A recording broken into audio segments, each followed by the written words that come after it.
बघा हा टाईप क्रमांक 5चा त्रिकोण मोजायचा आहे. इथे संख्या लिहून टाकतो मी 1 2 3 आणि 4. ओके, इथं पण 4 आहेत, या चौरसानं 4 आहेत बरं का.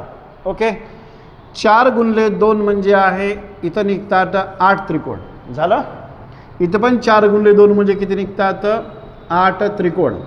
पण मधली रेषा जी असतं, जेवढ्या रेषा वाढतील त्याला काय करायचं आहे 2 काउंट करायचं बरं का 2. ओके, ह्या रेषेला किती काउंट करू 2 बरं का. हा एक असा बरं का 2 काउंट करायचं. 8 आणि 8 म्हणजे किती आहे 16 प्लस 2 म्हणजे झाले किती एकूण झाले 18 त्रिकोण बरं का. किती येते 18 त्रिकोण. हे 4ले दुप्पट केलं 8, इथले 8 आणि इथले 8 म्हणजे 16.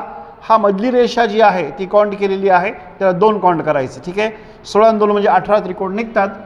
आता तुम्हाला मोजायचे, इथून मी रेषा मारलेली बघा एक्झॅक्टली या मध्यबिंदूपासून आहे. आता तुम्हाला मोजायचे किती त्रिकोण आहेत. मध्यरेषेपासून मी रेषा मारलेली आहे, लगेच कमेंट करून सांगा किती त्रिकोण निघतात.